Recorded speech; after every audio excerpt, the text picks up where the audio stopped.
Oke, kita lanjut pada materi prosedur penelitian sosial. Nah, prosedur penelitian sosial itu adalah langkah-langkah yang digunakan oleh seorang peneliti dalam melakukan penelitian sosial. Nah, prosedur penelitian sosial itu terdapat 12 langkah. Nah, langkah yang pertama yaitu menentukan judul dan topik penelitian. Nah, dalam menentukan judul dan topik penelitian ini ada beberapa hal yang harus kalian perhatikan, ya. Nah, yang pertama, topik penelitian harus sesuai dengan minat peneliti. Nah, jadi kenapa harus sesuai minat? Agar kalian bisa bersemangat dan bergairah dalam melakukan penelitian, ya. Nah, kalau tidak minat, nah biasanya penelitian yang akan dilakukan tidak akan maksimal. Nah, itu. Yang kedua, topik yang dipilih haruslah topik yang bisa diteliti oleh peneliti. Nah, jadi harus bisa diteliti itu artinya kalian punya kemampuan untuk meneliti masalah tersebut. Contoh, ketika kalian ingin meneliti mengenai pengaruh motivasi belajar terhadap prestasi belajar siswa, nah kalian punya kemampuan untuk meneliti tersebut karena data dan fenomena yang ada itu berada di sekitar kalian. Tapi kalau misalkan kalian ingin meneliti mengenai suatu suku adat yang ada di sebuah daerah, nah itu topik itu terlalu berat. Kenapa? Karena kalian harus menyiapkan perencanaan yang matang dan kalian harus banyak memahami berbagai referensi mengenai suku adat. Nah, itu ya bedanya. Dan yang ketiga, datanya cukup tersedia. Nah, ini yang paling penting. Ketika kalian sudah menentukan topik penelitian, kalian harus bisa memastikan datanya tersedia di lapangan atau tidak. Kalau tersedia, berarti kalian bisa melanjutkan topik penelitian tersebut untuk diteliti. Tapi kalau datanya tidak tersedia, nah kalian tidak bisa melanjutkan penelitian tersebut. Sebagai contoh, ada seorang peneliti yang ingin meneliti tentang narkoba.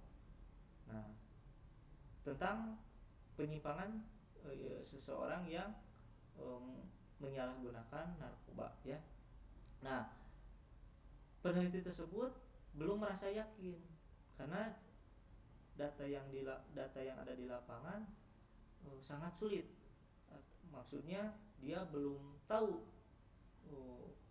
seperti apa data mengenai pengguna narkoba itu. Nah, itu contohnya ya. Yang keempat, topik memiliki kegunaan praktis, bermanfaat dan penting untuk diteliti. Nah, jadi topik penelitian itu harus harus penting untuk diteliti, praktis dan tidak jadul ya dalam istilah populer kalian. Jadi harus sesuatu yang baru dan menarik gitu ya. Nah, gitu. Makanya dalam memilih topik penelitian kalian harus bagus ya. Oke. Selanjutnya setelah menentukan judul dan topik penelitian, melakukan studi pendahuluan. Nah, di sini kalian membuat suatu latar belakang masalah. Nah, jadi topik dan judul yang sudah kalian tentukan itu kalian buatkan suatu deskriptif atau naratif mengenai mengapa kalian memilih topik tersebut. Nah, kalian jelaskan dalam studi pendahuluan. Terus kalian jelaskan mengapa kalian menganggap bahwa topik ini penting untuk diteliti. Kemudian kalian jelaskan penelitian-penelitian yang sudah dilakukan mengenai topik penelitian kalian. Nah, itu studi pendahuluan.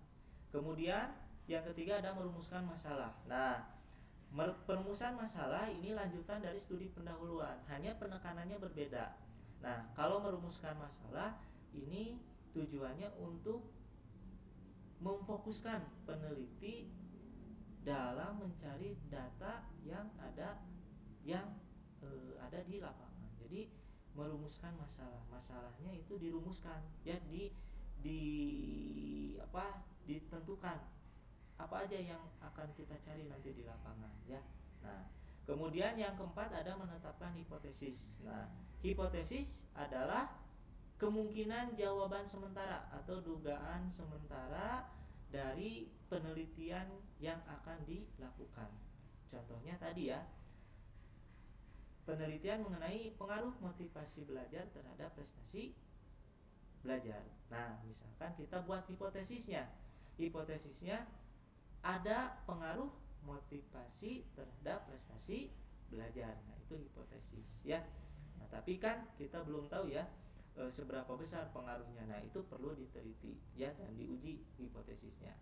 Nah, kemudian yang keempat memilih pendekatan atau metode penelitian.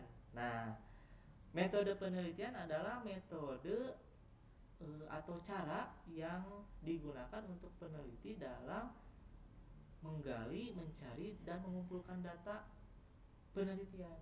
Tadi ya, misalkan, nah metode penelitian ini dibagi menjadi dua, ada kuantitatif dan ada kualitatif. Ya, jadi kalau kuantitatif berupa angka, kalau kualitatif berupa kata atau kalimat. Ya, nah deskriptif gitu. Jadi nanti kalian mau metode apa? Apakah mencari angka-angka atau kalian ingin berusaha memberi gambaran, menarasikan penelitian sosial kalian. Nah, yang selanjutnya menentukan variabel atau objek yang akan diteliti ya, apakah di sekolah, apakah di masyarakat atau di yang lainnya. Kemudian menentukan sumber data. Siapa yang akan kalian observasi dan wawancara? Siswa kah? Atau guru? Atau kepala sekolah? Atau satpam? Atau polisi? Atau sebagainya. Nah, itu sumber data ya. Kemudian menentukan dan menyusun instrumen. Instrumen itu adalah alat untuk mengumpulkan data ya, atau mencari data. Nah, alatnya kalian buat misalkan dalam sebuah kertas ya, atau instrumen itu seperti pedoman ya, pedoman dalam melakukan penelitian ya. Nah, yang selanjutnya mengumpulkan data ya. Mengumpulkan data itu kalian langsung mencari data melalui wawancara, observasi, studi kepesertaan atau dokumentasi ya. Nah, kemudian menganalisis data. Jadi setelah kalian melakukan wawancara, observasi, nah hasilnya kalian analisis ya. Kemudian kalian lihat lagi rumusan masalahnya. Nah, apakah data yang sudah kalian kumpulkan itu sudah memenuhi atau sudah siap untuk menjawab rumusan masalah atau tidak? Nah, itu analisis data. Nah, setelah analisis data, nanti kalian menarik kesimpulan. Nah, buat suatu kesimpulan dari penelitian yang telah kalian lakukan ya.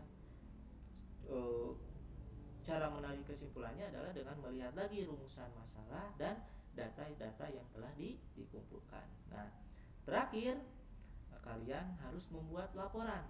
Nah, laporan ini sangat penting untuk seorang peneliti agar nantinya laporan penelitian kalian bisa dikoreksi, bisa dievaluasi, dan bisa menjadi penelitian selanjutnya. Nah, itu laporan penelitian. Nah, itu mengenai prosedur penelitian sosial ya. Jadi ada 12 langkah. Nah, oke. Kesimpulannya, nah berarti secara garis besar penelitian dapat dibagi dalam 5 kelompok, yaitu berdasarkan tujuan. Nah, ini Bapak punya kata kuncinya. Ada ngedet ya. Ngedet tadi apa? Det itu berdasarkan tujuan, ada dasar dan ada terapan. Nah, berdasarkan metodenya ada hero ya, ada historis, ada apa? Eksperimen, ada observasi. Berdasarkan cara pemberian informasi, ada SD, eksploratif, deskriptif, dan ekspansif. Berdasarkan data yang dikumpulkan, ada kalkun. Ada apa kalkun? Kualitatif dan kuantitatif. Dan yang terakhir berdasarkan tempatnya, ada lalat, apa? Laboratorium, lapangan, dan perpustakaan. Nah, itu kesimpulan mengenai materi hari ini.